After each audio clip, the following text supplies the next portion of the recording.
Bonjour à tous, bienvenue sur la 5e séance. Nous sommes sur la formation HTML CSS et la dernière fois nous avions vu les premières balises, ou en tout cas les balises de standard pour tout ce qui est formatage de texte. Dans cette vidéo je vous avais dit que nous allions voir des choses un peu plus avancées.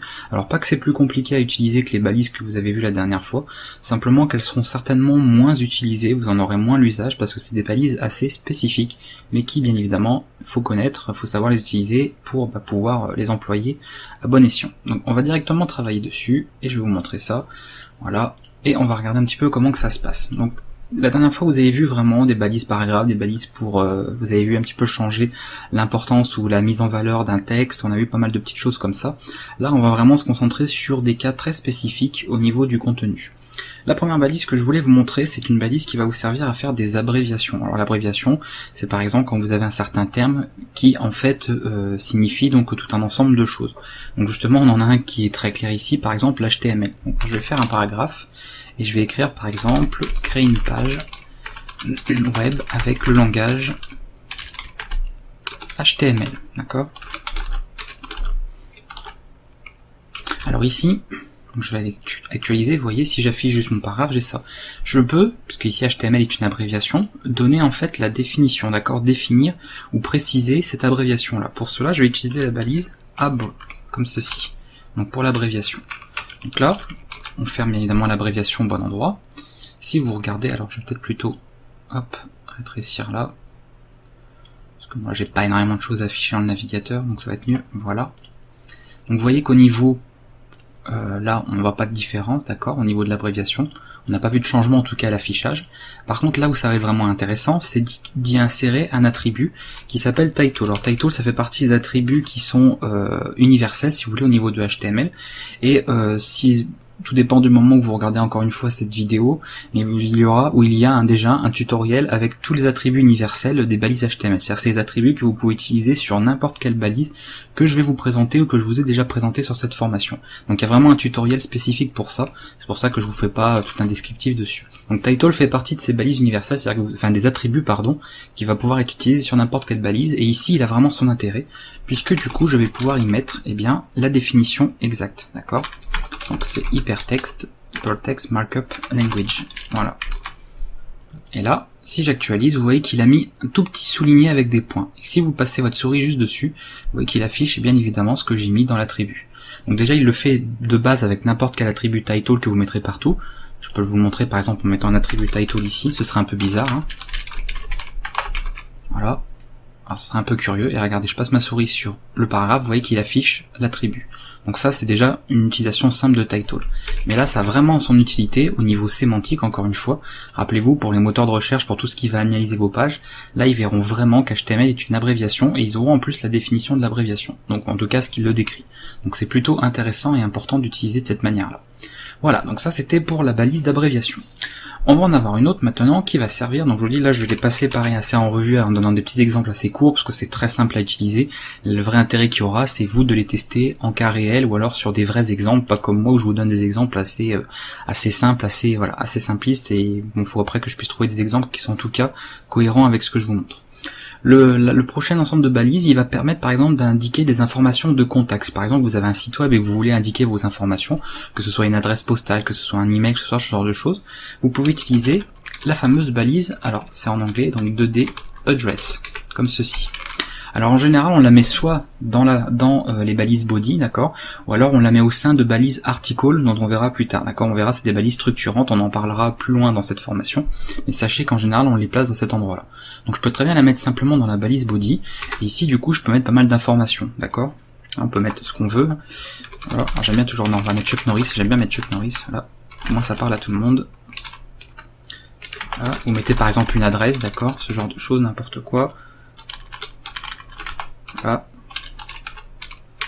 Hop, ce genre de truc, et là quand vous actualisez, vous voyez que ça vous marque tout en italique, donc ça c'est juste après un effet visuel, mais c'est pas ce qui est intéressant ici, d'autant que vous pourrez le changer en CSS plus tard, et du coup vous pouvez afficher les choses de la manière que vous voulez, voilà. Vous pouvez très bien faire ce genre de choses.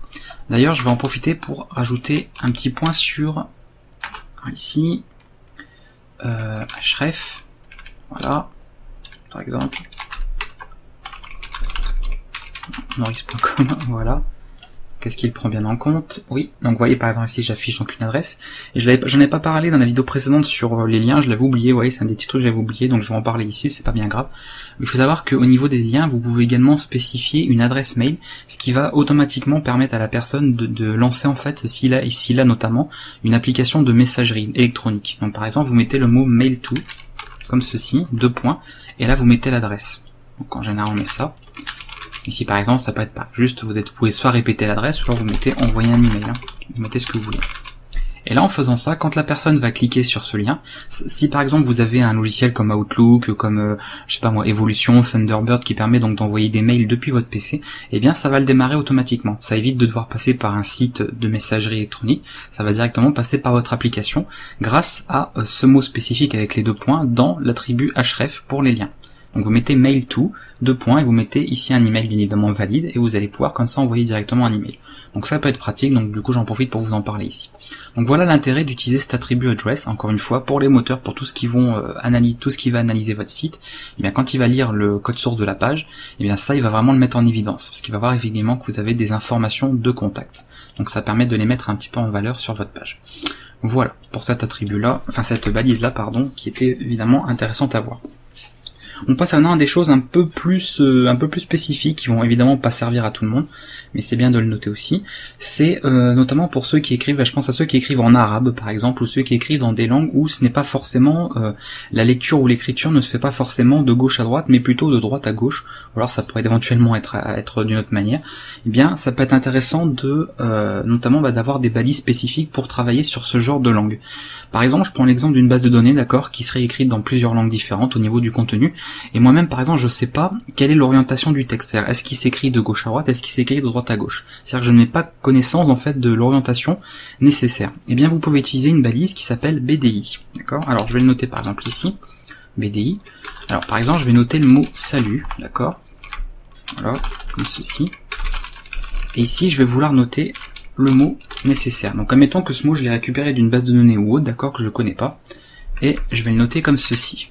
Alors, évidemment, il m'a fait ça. Alors, attendez, je vais le récupérer là. Parce que, évidemment, je n'ai pas de clavier en arabe, donc c'est un peu compliqué de taper de l'arabe sur mon clavier, sachant que j'en ai pas. Voilà. Et on va mettre ce mot ici. Alors, pour ceux qui connaissent l'arabe, vous avez remarqué que ce mot-là a été créé à l'envers. Enfin, c'est un peu bizarre. Parce que ici, mon éditeur de code ne prend pas forcément l'arabe en compte, donc du coup, il écrit tout à l'envers. Pourquoi? Parce qu'il essaye simplement d'écrire les choses de gauche à droite, alors que l'arabe s'écrit de droite à gauche.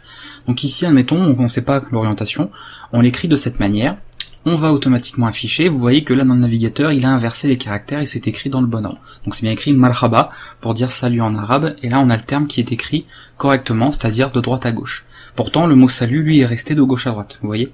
Donc ici on se soucie pas en fait du sens, on écrit tout simplement comme ça et c'est le navigateur qui va déterminer le sens de l'écriture. Et là marhaba a été écrit correctement dans le bon sens. Voilà. Vous pouvez également spécifier vous-même le sens, si jamais par exemple vous le connaissiez ou autre, vous pouvez éventuellement forcer un petit peu en utilisant l'attribut, donc il y a un attribut spécifique pour ça qui s'appelle dire. Et là-dedans, donc si vous mettez rien, ça se met en automatique, en auto, c'est comme si vous faisiez ça, d'accord? Si vous faites ça, ça revient au même que de rien mettre du tout, d'accord? D'enlever tout ça. Ou alors vous pouvez spécifier l'ordre, donc mettre par exemple right to left, RTL, ou alors left to right. Voilà, et là par exemple, regardez, si j'appuie, bon ici il ne change pas parce qu'il le prend automatiquement, d'accord, puisqu'en réalité normalement il aurait dû l'écrire dans ce sens, mais vous allez pouvoir changer la direction du texte, d'accord. Voilà. Donc ici, right to left, etc. Donc ça c'est vraiment pour la direction. Mais en général, le dire on l'utilise vraiment quand on ne connaît pas l'orientation d'un texte, d'accord, et qu'on veut laisser faire le navigateur ou autre de manière automatique. Si par contre vous voulez imposer quelque chose, d'accord, donc je pense par exemple à bonjour tout le monde, on veut vraiment imposer un sens au texte, on va pas utiliser BDI, mais on va utiliser BDO.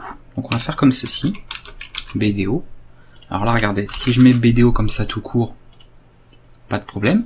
Par contre, si avec l'attribut dire qu'on a vu tout à l'heure, je mets par exemple right to left, et bien là, vous pouvez faire des petites choses comme ceci. Et là, vous écrivez carrément le texte à l'envers. Voilà. Donc vous voyez, il écrit vraiment à l'envers. Il écrit du coup, il prend de la droite et il écrit jusqu'à la gauche. Donc il inverse vraiment l'ordre des lettres au niveau de l'écriture. Donc ça vous pouvez le faire. Après on peut bien évidemment forcer vraiment l'écriture. Donc là on impose, on force vraiment l'orientation du texte, la direction. Ou alors vous laissez en auto.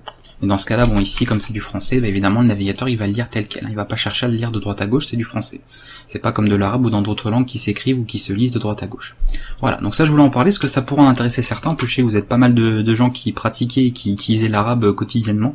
Donc si ça peut vous intéresser d'écrire de l'arabe sur vos sites web, bah, vous avez pas mal d'outils, comme vous voyez ici, pour l'écrire convenablement. Même si votre clavier, comme vous l'avez vu tout à l'heure, moi, quand j'ai fait mon copier-coller, il m'a mis tous les caractères à l'envers, ça voulait rien dire.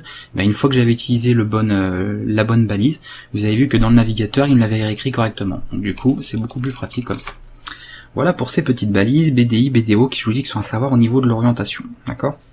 Alors, petite parenthèse pour BDI, je n'ai pas parlé, mais il me semble, donc surtout au moment où en tout cas je fais cette vidéo, que la balise BDI, elle n'est pas supportée sur Microsoft Edge, donc le nouveau navigateur de Microsoft. Alors après, comme cette vidéo est censée du coup être valide pendant pas mal de temps, même plusieurs années, puisque j'essaie de voir les choses en avance, peut-être que d'ici le moment où vous regarderez cette vidéo, elle sera devenue évidemment compatible, mais il me semble que là actuellement c'est pas compatible sur Edge, parce que Edge utilise des technologies à lui propres, mais bon, de toute manière vous pourrez gérer les langues un peu particulières dessus sans problème.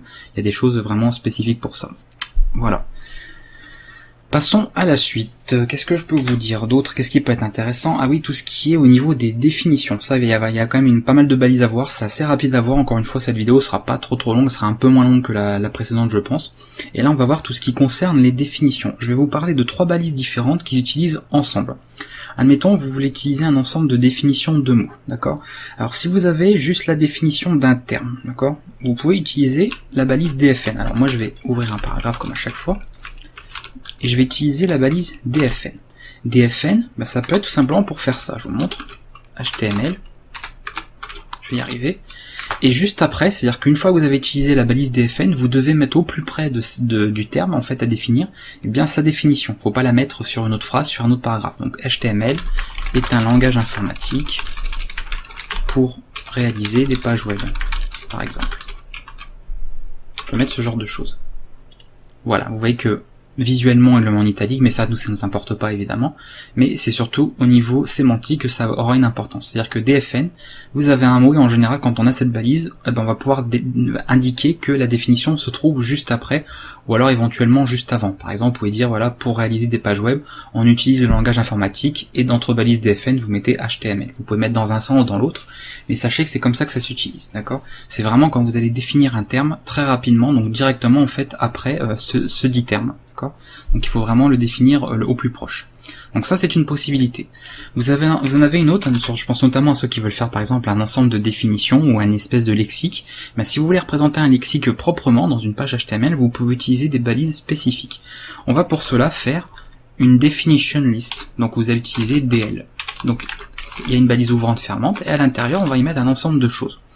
Vous pouvez y mettre des definition terms, donc tout simplement des mots à définir. D'accord ? Donc, par exemple, alors ça peut être soit des définitions par exemple d'un mot comme on l'aurait dans un dictionnaire, ça peut être aussi la définition par exemple d'une abréviation de quelque chose. Par exemple le langage HTML, je vais reprendre de tout à l'heure, je peux très bien faire comme ceci. Et lui je vais le décrire en utilisant une definition description, donc DD. Et là je vais mettre langage informatique pour créer des pages web par exemple. D'accord, ce genre de choses. Alors en général on n'en met pas qu'un seul, on met pas un seul DT puisque j'ai fait une liste, donc on en met plusieurs. Donc on va le mettre plus tard par exemple, parce que ça on le verra un peu plus tard, DT, voilà, langage informatique, pour mettre en forme des pages web. Ok. Et là, on actualise, et vous voyez comment ça se met, donc comment ça se présente par défaut, en tout cas au niveau de l'affichage. Mais encore une fois, souvenez-vous, la mise en forme, ce n'est pas au HTML de le faire, ça se fera et vous pourrez le contrôler avec CSS plus tard. En tout cas, vous voyez comment que ça se présente en fait, on peut faire comme ça. Après, si vous avez plusieurs termes, vous pouvez très bien ici accumuler, donc vous voyez qu'ici pour chaque DT, il y a un DD, ok, donc faut les mettre comme ça, les ranger de cette manière. Par contre, vous pouvez mettre plusieurs termes pour une seule définition, il suffit de les mettre à la suite. D'accord, de faire par exemple comme ceci.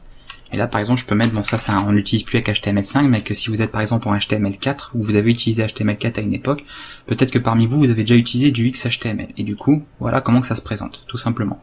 Il met tous les termes à la suite, et ensuite la définition avec un petit retrait. Voilà. Donc ça, c'est des petites choses à savoir. Le DL pour faire une liste, DT pour les termes, et DD pour les définitions. D'accord ? Et si vraiment vous avez qu'un seul terme à définir, vous ne faites pas une liste, vous utilisez, comme on l'a vu, la balise DFN. D'accord ? qui sera beaucoup plus pratique et beaucoup plus cohérente pour ce genre d'utilisation. Voilà pour les définitions, donc ça c'était je pense à savoir, d'accord, c'était des petites choses qui peuvent être intéressantes à utiliser, donc je voulais vous en parler.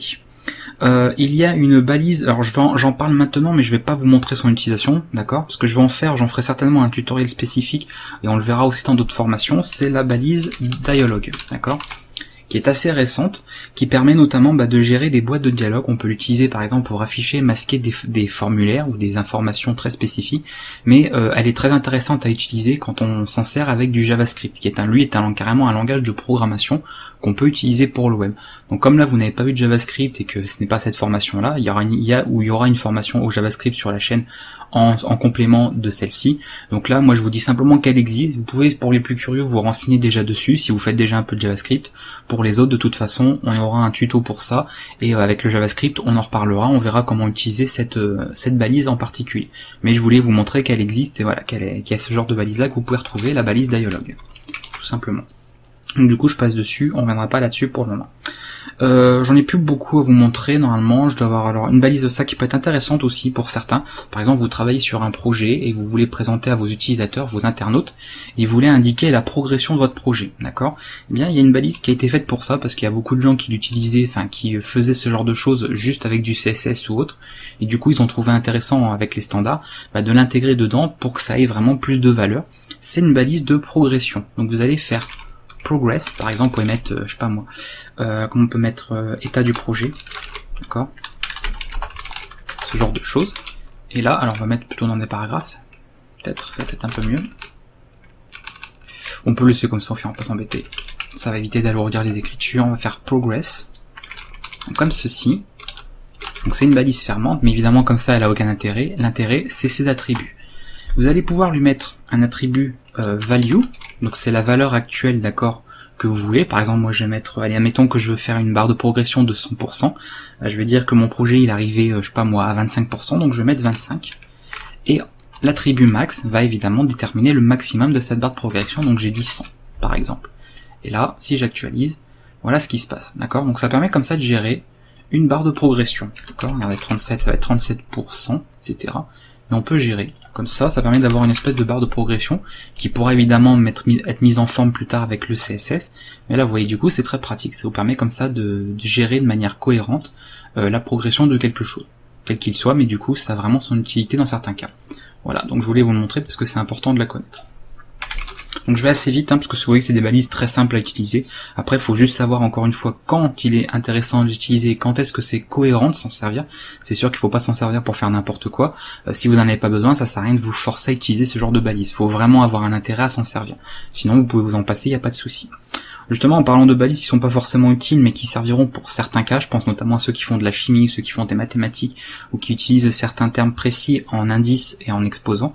Vous avez deux balises pour ça aussi. Je vais prendre une formule, d'accord, formule du dioxyde, on va y arriver, de carbone par exemple. Vous allez l'écrire CO, et en général ça s'écrit avec un 2, d'accord, le CO2, tout le monde connaît, d'accord, dioxyde de carbone. Et bien, pour représenter le 2, puisqu'il est en indice, c'est-à-dire qu'il est écrit en petit vers le bas, vous allez utiliser sub, d'accord. Voilà, de cette manière, d'accord, vous entourez ce que vous voulez en petit vers le bas, donc en indice, entouré des balises sub, et là ça vous donne ça, tout simplement. Donc ça permet comme ça d'avoir une écriture un peu plus propre, un peu plus cohérente. Et du coup, superficie, donc ça peut être utile par exemple pour, je sais pas moi, la superficie d'un appartement, d'une maison ou autre, mais vous pouvez du coup le marquer pareil de cette manière-là. 100 par exemple mètres carrés. Donc au lieu d'écrire simplement comme ceci, vous mettez le 2, vous utilisez la balise sup. Et là, voilà. Vous voyez, ça vous met le petit 2 en haut, en exposant cette fois-ci.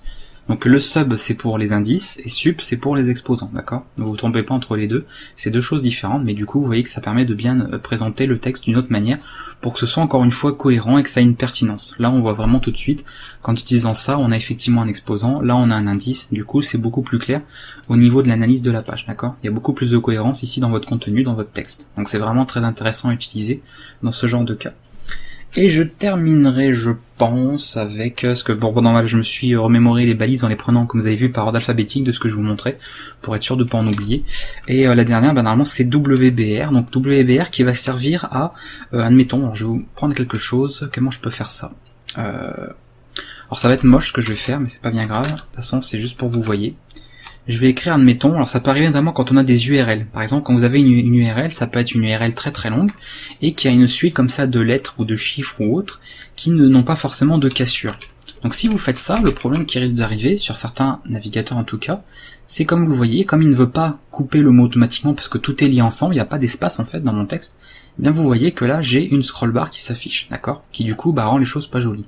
Alors sur certains sites web, si vous avez défini des tailles spécifiques, si vous avez quelque chose qui est fait comme ça, ou admettons, imaginez vous avez un forum et un utilisateur veut faire évidemment le rigolo en publiant ce genre de message sur un forum, il va vous casser votre design, d'accord, en pas grand chose, si vous l'avez pas prévu en tout cas, eh bien ça va vous déformer le design, ça va faire des décalages, ça va pas être joli.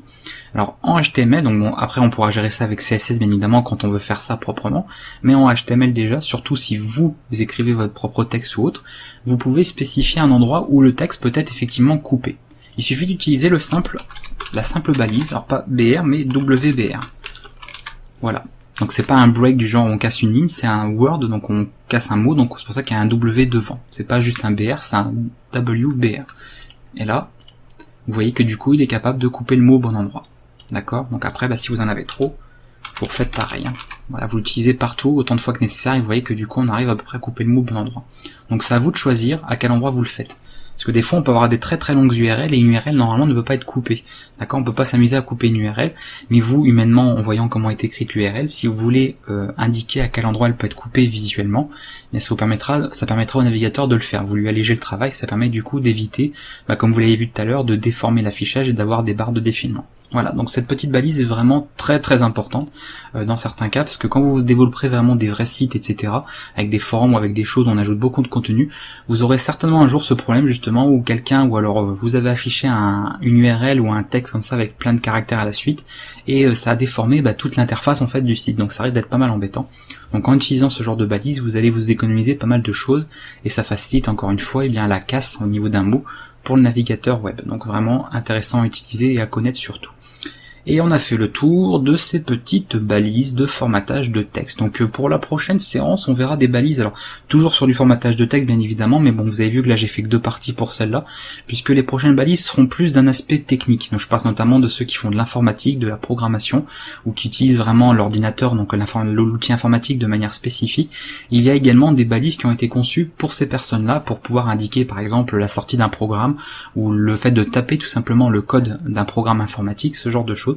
Donc comme c'est pas réservé à tout le monde, j'allais pas mettre ça dans cette vidéo là, je préfère réserver une vidéo spécifique, une séance spécifique pour ça, et ce sera du coup la séance 6 où nous verrons un petit peu ces balises techniques au niveau de HTML pour la conception de vos pages web.